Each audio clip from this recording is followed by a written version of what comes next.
Gruesome Magazine. Hello, once again. I am Doc Rotten, and this is Horror News Radio, the official Gruesome Magazine podcast. Back with me once again are the scariest, goriest, bloodiest co-host on the net, and tonight we are going to review Hannibal, Season 1, Episode 4, titled Oeuf. Oeuf. Yes. Dave says I have egg on my face. We'll find out why. All right. Just one egg. Only one egg. Just one egg. One egg. All right. Let's let go my UFO. Yeah.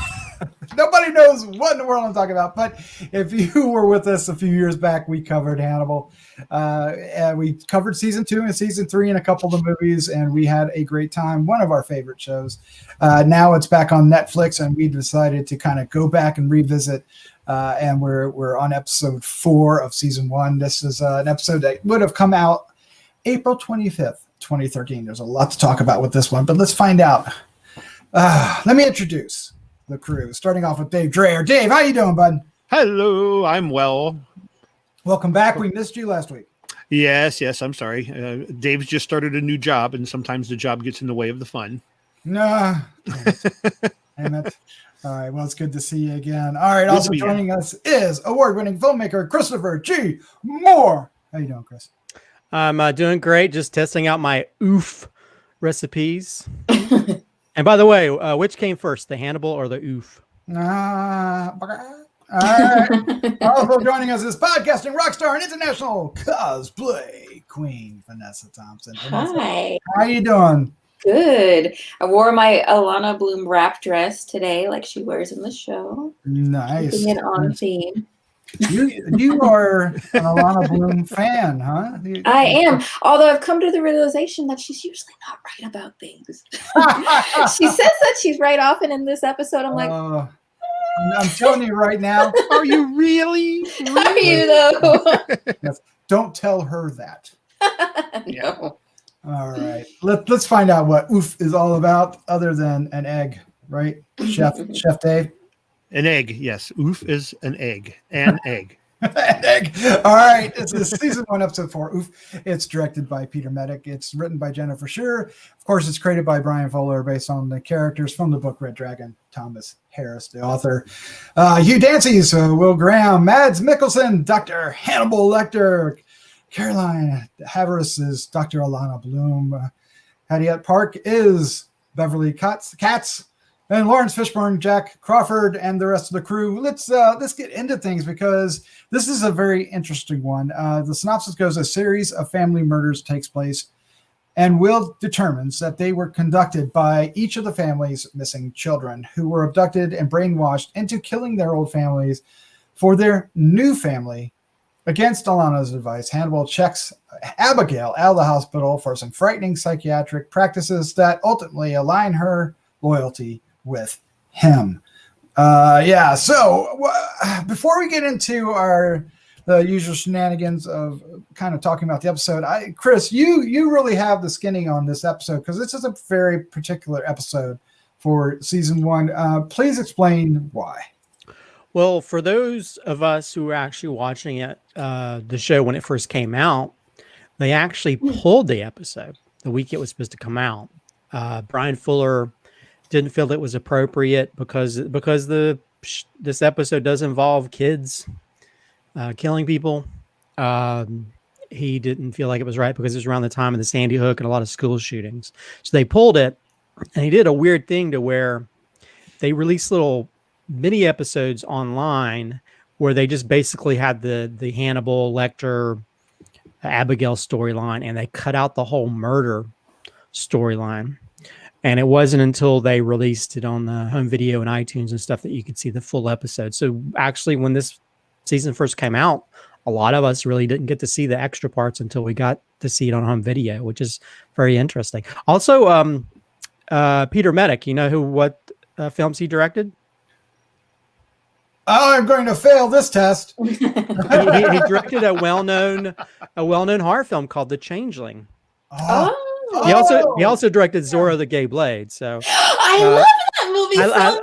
I actually do too. Wow. I wasn't expecting that. But yeah, he directed like a Twilight Zone episode, so he's so you can sort of tell that maybe Brian Fuller probably was a fan of his work, and that's why he got him involved. So that sort of adds an interesting element to it. But yeah, this episode's kind of a weird thing because a lot of us didn't get to see the full episode until later. I imagine you got to see it when you got the Blu-ray, because I imagine you have all. Oh, I did. I was also the person that went online and watched all the little mini episodes too. But it was kind of interesting to see this. Although, you know, it's definitely a weirder one, that's for sure. But yeah, it has a little interesting history for those of us that were watching it when it first came out. Yeah, and it's interesting because I don't remember it being a hiccup for the show. You know, I remember it happening, but I remember that it, you know, the following week happened and everything picked right up. And yeah, but you know, I'm glad that you get to see the full episode, because like a lot of these things, you get to sort of see. There's that whole theme of family throughout this, and you can also see how Hannibal is sort of, I hate to use the word grooming, but he's sort of grooming Will to be part of his family, and Abigail as well. They're going to be my two dads. So nothing aired this week when it was going live. No, they pulled it. They pulled it the last minute, and so it never came out. And then they said, "Oh, we'll release these mini episodes." But yeah, which is it's kind of weird. I mean, a lot of people now when it gets reshown, you get to see those things, but I think they might have rebroadcasted that. Well, at other parts of the world, the full episodes were shown. It's just in the U.S. because of school shootings. Brian Fuller just felt like it wasn't appropriate at that specific time. So those of us watching it now on Netflix have no idea. All right, well, let's find out what we thought of Oeuf. What's our first impressions? Starting off with Vanessa. Vanessa's because this is the first time you saw this episode, and maybe ours as well. But what did you think of? Very heavy subject matter, right? Children killing their own families, and child abduction and manipulation. One of my favorite topics that they talk about is capture bonding in this, where they're explaining how and why something like this could happen. And what's funny is that our main storyline almost seems to take a back seat to this one, to the killer of the week storyline a bit, because of such a heavy kind of subject to tackle. But the way that it kind of, Abigail's story kind of mirrors, the children and losing their families and finding family and taking mushrooms and all that. It's, what I thought a little bit? I was like, where did he get those mushrooms? Episode 2, maybe? Ooh. People mushrooms, maybe. No, I was really, really, it's one of those episodes that I enjoyed, but also carried a lot of weight with it for me while I was watching it. And I loved seeing Molly Shannon as our mother in it, because she's we know her to be such a loving presence, kind of. Like I see her face and I just think someone who is bursting with love and joy. And it's funny to take that kind of persona that she has and put it into such a twisted psyche. I enjoyed this one a lot. This was a sad one though. And it gets a lot into Will and his relationship with his family. And then you come to find out that if you don't know the backstory, that Hannibal too is an orphan. So everything's about family in this one. You see the FBI as a family. You see how people are creating their own family, kind of like Molly Shannon was talking about, right? Mm-hmm. And that's it's hard. It's a little bit difficult to talk about this one with as much exuberance and joy, just because it's such a tender subject that they're dealing with. And there's a particular one of the scenes we'll talk about later is just so heavy. There is, and there's a discovery in the fireplace that maybe. Well, that's the one. But yeah, Molly Shannon smothers those kids with love. Just absolutely. All right, Dave Dreher, you're up next. What is your perhaps second impression of watching Oeuf? Oeuf.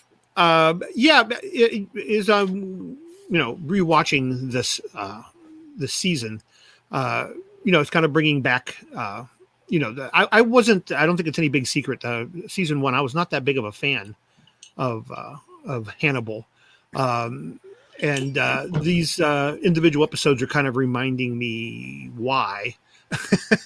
I know they're still very much in like X-Files territory. It almost seems like they're trying to struggle with what they want to be as a series, because we're getting this, as Vanessa said, kind of a killer of the week kind of thing, or and they're kind of all over the place. If you listen to our previous podcasts on this, as we get into deeper seasons, I mean, this show really takes off when it just becomes about Hannibal and Will and Jack.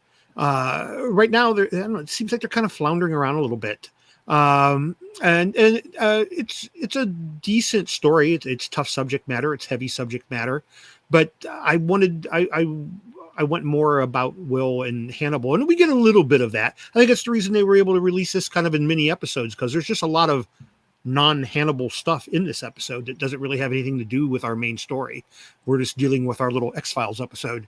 And it's not that it's not good. It just doesn't drive the main thrust of what I'm there to see. Luckily they correct that, as we know. Yeah, as we move along. But it wasn't a difficult watch for me. It just reminded me of I remember now why I was kind of much like now. I was like the odd man out. Everyone else was singing its praise. I'm going, it's okay. Yeah. There's some irony about you saying that it's X-Files. Feels like X-Files coming up later in the season. Yeah, well, yeah, that's true. Yeah, as we progress through this. But I don't know if they knew where they wanted to go at this part in the series. I'm not sure they knew what they were going to be yet. Yeah, I don't think they really discovered until about halfway through. I'm a little ahead, and I just finished watching episode 6, and I'm like, aha. Here we go. There we go. This is what I remember. So it changes, and when they flip the switch, they flip it and they stay there, and that's a good thing. But right now, we're still in that X-Files territory. Yeah, that discovery zone, right? Where they're Yes, trying to steal their way. All right. It'll be interesting, Christopher. I know that you are the Fanimal among Fanimals. Is there truth to what Dave is saying, and did you recognize it with this episode? No, because I think the whole time people are so focused on the murder of the week type thing, but a lot of those specific murders are what allow the relationship between Hannibal and Will to flourish. And you get to see that sort of come along, and especially in this episode. I mean, I will say this is probably one of the weaker ones, because I think there's not a lot of logic around the Molly Shannon's character and why she does what she does. Granted, I did read that they did cut out some stuff that kind of explains some stuff a little bit more, because the part where the kid pees in the convenience store, supposedly there's a scene they cut out where he was using the bathroom in the house where they killed the people. Because one of the agents found fingerprints on the flusher. So stuff like that, it makes you kind of wonder. Even that opening stuff with the Will and Hannibal, supposedly some of that was supposed to have been in potage or however you pronounce that. But at the same time, it's like just watching this again, you see a lot of those elements and especially how Hannibal is he's like expertly manipulating everybody. He's manipulating Alana to make it seem like he cares. He's manipulating Will. And I mean, you see it in that specific scene where he tells him when he's talking about what he sees, it's like, maybe you're becoming Garrett Jacob Hobbs, So he's putting that question in his mind, because he wants him to think that, he doesn't want him to think that he feels like he's guilty for the death of Abigail's friend. He wants him to feel like, well, maybe you feel like you're a killer, So he's putting that question in his mind. He's opening up that can of worms, that Pandora's box in his mind. and even Abigail, he's not giving her that drug to make her better. He's trying to put her in the mindset of thinking that, and even him cooking the eggs and the breakfast, which was the last thing that she ate. He's doing that. So that reflects good on him so he can manipulate her. So you see all this manipulation. And I think a lot of these murder type things that happen, which I actually like that aspect of it. Some people give that a little bit of flack, but also it's a door for Hannibal to sort of manipulate things from the shadows. And I love that. And I think you see that a whole lot more, and you also see I love the quid pro quo moment between Will Graham and Hannibal, where he's asking Hannibal about his background, which is very Silence of the Lambs. That low hanging fruit. There's a lot of stuff that they pull from the Red Dragon books for this one. And also Hannibal, in the book Hannibal drugs Clarice this basically the same way he drugs Abigail, trying to, because a lot of times people drug people to get you to be less inhibited and to believe possibly what you believe in. I mean, that's why the military was testing that back in 60s or 70s. So yeah, there's a lot of manipulation going on, and you can easily look at the weak spots with the Lost Boy family going around and killing families, that's some of the most powerfully gruesome stuff I've seen. I never thought I'd watch a TV show where you have a burnt kid in a fireplace, but yeah, I think that each of these episodes, you start peeling away the layers. You see the manipulation, how the Hannibal is the perfect manipulator. He's the making the marionette stuff move, and you see that in the little pieces of dialogue. You see that in everything. So even if it may be overshadowed by some of the other stuff, that's the kind of stuff that I'm looking at, that I'm starting to appreciate these episodes, even in an episode like this, where parts of it might be weaker than others. Yeah, I agree with you. Now this one, I think it is a little bit of a misstep, not a horrible misstep, but I think both of you guys are right. I can see what Dave is saying, and matter of fact, I kind of feel it at the same time. But at the same time, there are things in here that are really interesting. The Hannibal and Abigail moments are so, there's so much being foretold there, right? They're leading up to something, and he's laying the groundwork that we'll see throughout the rest of the episodes this season. And because I'm, remembering how season 1 ends, like, I see what's happening here. It also, like you said, has some of the more gruesome, maybe not most, but more gruesome elements with the children, especially the fireplace. That was kind of unexpected and out of nowhere. Although I don't think I was drawn into this case as much as I would have been for the previous ones. Like the other ones were far more innovative, right? The mushroom people, and even Abigail's father, Hobbs, and what he was doing. There was more motivation. There was more understanding of what was happening, or more groundwork laid, more actual sleuthing, if you will. And I don't think the sleuthing was here on this one. There was some, but I think most of the attention was paid, to Hannibal and to Abigail, which is good because we need that. And Alana too, when she comes in, because he's reeling her in, isn't he? He's just reeling her in, and playing hardball, but then like, oh, I'm sorry, that kind of personality, like ask forgiveness, not permission, right? And she's just falling for it, and a little bit with Jack too, right? And that was maybe a little bit more in the previous episode, but certainly falling through here. So there's a lot going on, and this episode, it lays a lot of groundwork, and is an important step. Yeah, and yeah, and I think well, and I think for me, it just I I think the one thing that might have made it a little bit better is if the Molly Shannon character, we were given a little bit more of the menace of her, because a lot of the stuff that they talk about, they don't really show. So you don't really understand why these kids are so manipulated by her. And I just wish there was a little bit more of that, even though it's more of the side story. Because you also want to see how that sort of relates to Hannibal and how he's manipulating people, you know, and even Abigail, which is it's a nice, it's kind of interesting how she's almost like Hannibal. She's hiding who she is, you know, by wearing her scarf, and Hannibal's wearing his man suit. You know, he's trying to put on this happy face like he's being Mr. Helpful, but he's not, and she's sort of learning how to sort of hide a lot of her issues and stuff, even though Hannibal's also trying to utilize her and make her like he is. So yeah, and I just wish there'd a little bit more with the Molly Shannon part, because then it just felt like there was such a small focus on that killer family.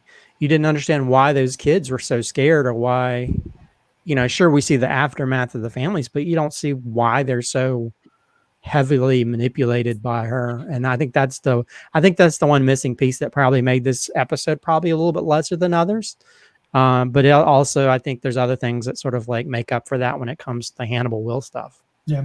I'm not sure they totally sold why that one kid was doing what he was doing. CJ. Yeah, I mean, they explained it, but I don't know if I felt it. Yeah, I mean, I feel that too, because there's so much left unsaid and so many things that you don't understand why or how they're happening. But what you said about this kind of being one of the more tame, let's say, episodes compared to some of the things that we see or that they discover. And I find that really interesting, because looking at it through that context, you see how intentional that was to allow the actions to be gruesome as opposed to the results to be gruesome, or how these people that have been murdered, that's normally the gruesome part, right? This crazy thing that they do to these people that we see, you know, they're mushroom people or they're on deer antlers or whatever. But this one was very tame in a way that kind of allowed the actual horror of what was taking place to come forward. Yeah, I like how Will, you know, realized that, you know, the mom wasn't afraid, and how he put it all together because of you know, there was no reaction, there was no pulling away, there was no fear in her body, so there's like almost forgiveness, right? So that was interesting. There was a lot going on. There was a lot that it wanted to say. But Dave, I have a question for you. At this point, with episode 4, especially for you who are struggling with the first season, I know that you started to really love it with season 2 and season 3. But which character, Will or Hannibal, are you most excited or more excited about finding out at this point? I think Will at this point. I still wasn't buying into Mads's Hannibal.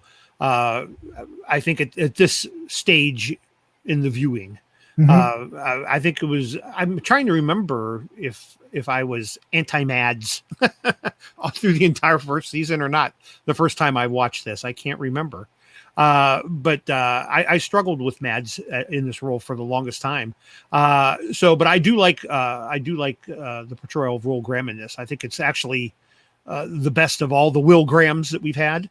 I think he's definitely the best one, and the one that's most true to the book, in my opinion. Nice. It's so rich, right? There's so much going on with him. Yeah, exactly. So, but again, it is important to note that, you know, I eventually do come around. Yes, we know that. I do come around. All right, Vanessa, Alana Bloom is your character. Give us a hint why.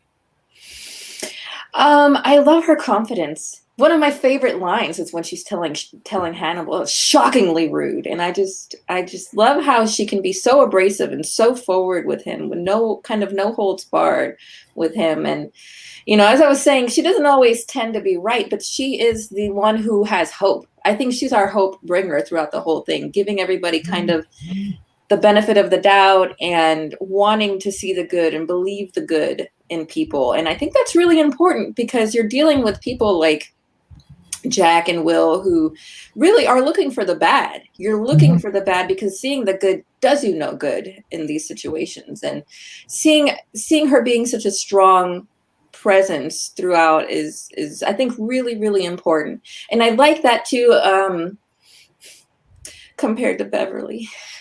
I like our two strong women that we have right now, because Beverly, she's another one too. She's got something to say. She's going to say it the way that it's just in her head to your face. And I really, really love that a lot. So seeing Alana and seeing Beverly kind of being two sides of a coin, right? Beverly much more abrasive, while Alana can be that way, but still have the softness and kindness to her. And I think that's really important too for how it allows Abigail to kind of let her defenses down a little bit, even though, you know, she's not being completely honest. But I love how she always asks Hannibal, so is Dr. Bloom okay with this? As he's drugging her. Yeah, and she knows she's not, right? No, absolutely not. No. And you know, when he goes, you're right. And she goes, I often am. You're going to have to be more specific. I was like, I'm going to remember that. I'm going to use that line. Oh man, Mads, Christopher. At this point, when you first watched it back in 2013, were you sold with Mads being Hannibal at this point, or are you still? Do you remember? Were you growing fond of him, or had you already been sold, or are you still questioning it? I know I was. You know, I think like most people, the first episode.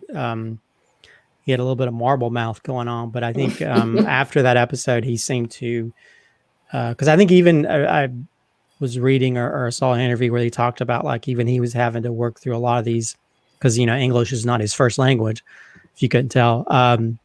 But he was even had to work through a lot of the mumbo jumbo stuff he has to say. But I think after the first episode, he sort of like, he starts to mainstream the way he talks. And, but yeah, I think I was already kind of sold on that because it's, even though I'm such a huge fan of Silence of the Lambs and I'm a huge fan of Anthony Hopkins' performance, he's the after effect. He's the guy that doesn't really care anymore because now people know he's crazy as shit. And in this Hannibal, he's having to keep that internal, you know, and he only strikes out or does things if certain situations come about, and he has to sort of keep a cover on who he is and what he is, but he's also manipulating people around him. He's learning about people and utilizing that to his advantage. Are you saying that Mads is Anthony's bodysuit? Pretty much. Human suit? Yeah. I mean, and yeah, again, I think I mentioned this before, when we get to, you know, season 3 or whatever, you get to see him pull a more Anthony Hopkins performance where he doesn't really have to worry about it as much. And it's more than just him having to wear the mask at some point.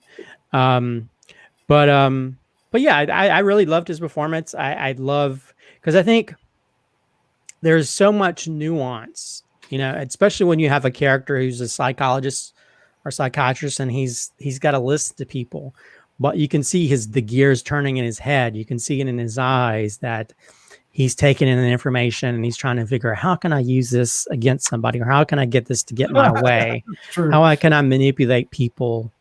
So he's probably the worst type of psychiatrist who use your information against you. And that's a dangerous concept. And I think that's what I love about it, because he's almost like he's a shark in the water that you don't see until it's too late.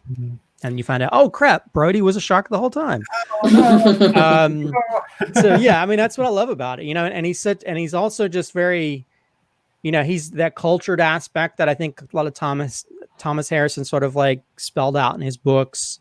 Although I did love the scene where Alana Bloom comes over and he's drinking wine and she asks for beer. So I just love that aspect of where they change up the sort of the gender stereotypes you have when people drink. But yeah, I think he's amazing, because I think, you know, just him in a room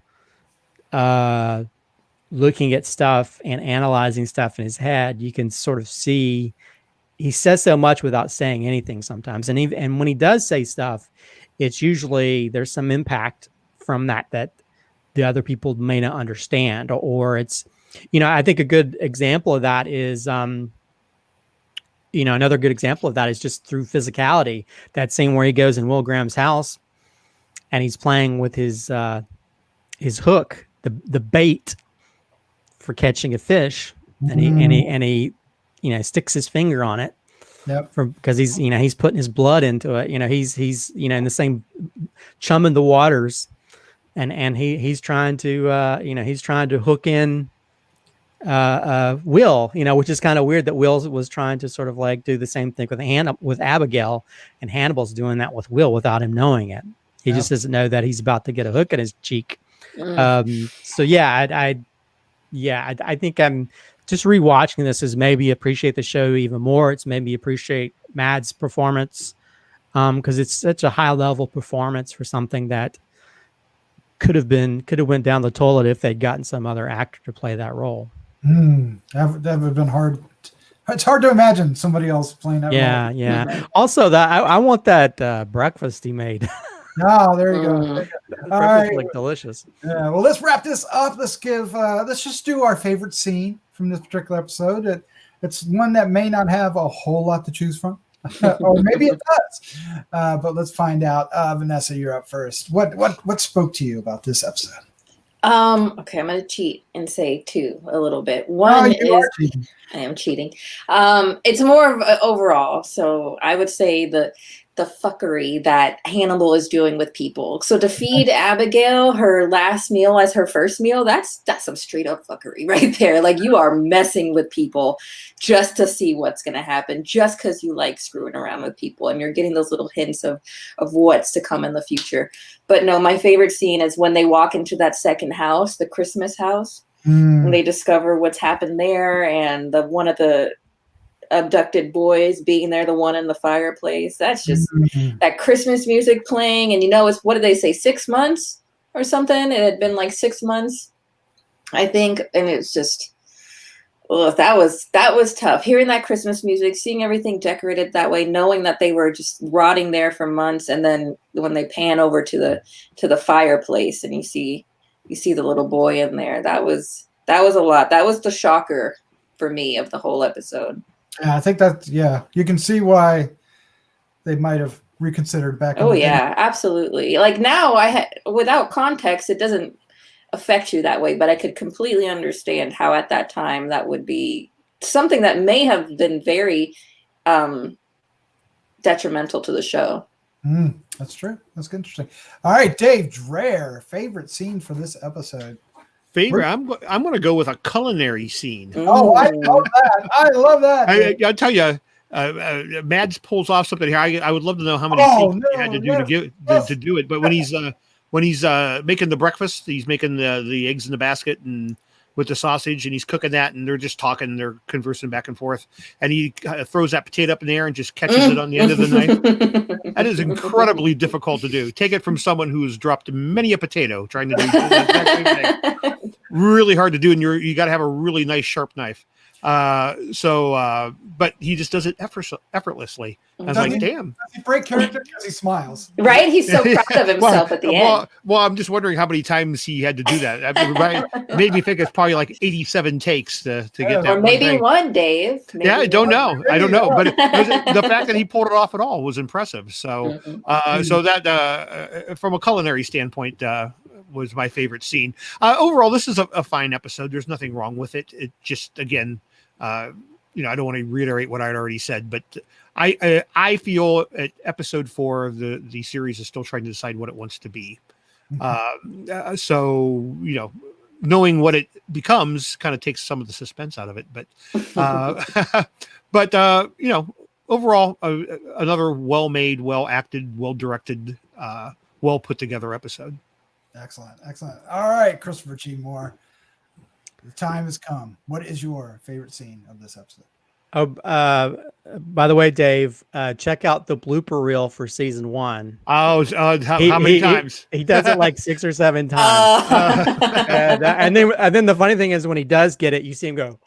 He's so excited he got it on it. So I don't have the Blu-ray, so I'll have to pick it up. I checked out the blooper reel because I heard there was the because there's a scene with one of the basically that you find out that there was a cut scene where they found like fingerprints on the bathroom, and so I just watched the blooper before we recorded, and I saw that scene where it was like they kept doing it and it kept missing it, and I think one of them it just like cut in half. It didn't land on it.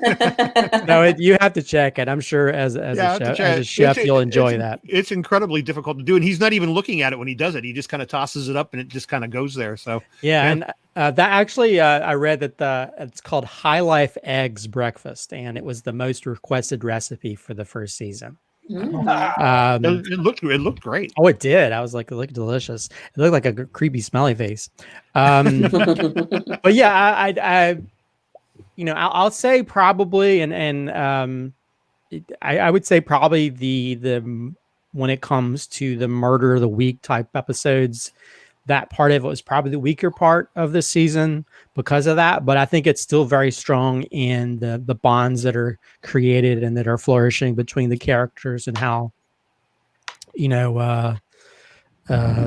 how Hannibal is like the Wizard of Oz. Don't mind the man behind the curtain, and he's manipulating things without people knowing it, or he's basically setting seeds, for stuff that's gonna bloom later, especially with Will Graham, trying to make him realize he's, more of a sociopath than he is. And even with Abigail, because there's that one part where she's like, am I a sociopath? No. He's like, no, you're a survivor. tricky Hannibal. But yeah, again, I think rewatching this has made me appreciate this first season even more. And again, they're still trying to find their bearings with telling these stories and stuff. And I think they find their strength probably a little bit, as we get along in this season. But it's still strong no matter what. This is still better than a lot of, detective procedurals or any of those type of horror shows that are out there. I think most shows would love to have this type of dialogue. And I do love the quid pro quo, which is very Sans Lamsey. And also you get to sort of see that Will Graham's a little bit of even though he might be a mess in other ways, he's very OCD. When like Hannibal pulls that drawer open, it looks like Marie Kondo had been to his house, and all of his shirts are folded perfectly and all his socks are folded perfectly. So even though he's got like 1 million dogs running around his house, he still finds some level of organization. As for favorite scenes, I don't know. I mean, I think it'll probably be just sort of a combination of any of the dialogue scenes between Abigail and Hannibal, and also Alana Bloom a little bit later. I love the way it ends. That sort of creepy family scene. Yes. And so I kind of like that. I think, and also there's a little bit of levity, especially when she's a little bit zoning out because she's high. But I do love the what was that? Hannibal says, maybe you should look into going to colleges, and she's like, well, my dad killed girls at the colleges I want to go to. And he's like, well, maybe we'll hold off on that. I laughed so hard when I saw that read again. I was like, even in these, you have these dark storyline about families being killed, and that kind of levity kind of helps with that. Also, I even though it's very grotesque, I do like the other scene with the backwards family scene. Yeah, that's going to be my scene. So you can't pick that. Yeah, but I will say I think about this probably more than probably why this probably seems a little bit different, because it seems a little bit too grounded than the others, where we have these sort of fantastical murders, and we see a lot of that later in the season. Because it's so grounded, maybe that's why it kind of takes us out of it, because we're so used to sort of these fantastical murder scenes, and when it's just like, basically this person who's like Stockholm syndroming these kids and stuff, it seems a little too real and maybe that's why it feels a little bit different. But yeah, overall, I think another fun episode. Mhm. It's like you said last time too when he was talking, when Jack asked him, "So what am I eating here?" "Oh, that's rabbit." Rabbit, yeah. It's like I guess he didn't hop too fast, and then you see that guy struggling. It's like, Yes. Yeah, you were getting ready to take my scene. That's when he gets in there and he sits down at the dinner table with all the victims, and it backs up, and he comes to that conclusion, about the mom, and really starts putting the pieces together. I like it when they Sherlock it, right? When they really get in there and he starts figuring it out, and how he does it. When he's this, because he gets the line, right? He gets, "This is my design." And that what he ends it with it, right? "This is my design." Which yeah. I could have done without the rotting meat. The close up on the rotting Oh, that's meat. right. That's right. All right. Get to see it like go in reverse. It's like, just because you made it nice again, I still don't want to touch it. Where'd all those maggots go? Back into the meat. All right. Well, there you go. There's our review of Oeuf, Hannibal Season 1, Episode 4. I hope you enjoyed it. If you did, please subscribe below. Hit the like button or the dislike button. Either way. Hit the bell so you can find out about the next one, and leave us some comments. What do you think? Are you enjoying watching the show again? Are you going to Netflix and seeing this? 7 years later? Wow. It holds up remarkably well. Remarkably well. Oof! I did it again. I don't know what to say to that. Oh man! All right, Vanessa, Christopher, Dave, thank you for joining me. Oh, this is Thank always you, fun. Doc. Yes. I forgot to mention, I used to live in Fayetteville. So that was weird. That's right. Lots of murdering. It's like, I know where that house, that's probably in Haymont. Oh, no, stop. He's like, I got no idea what you're talking about. Is this Ohio? No. All right, with that, let's say goodnight. Good night. Good night. Good night.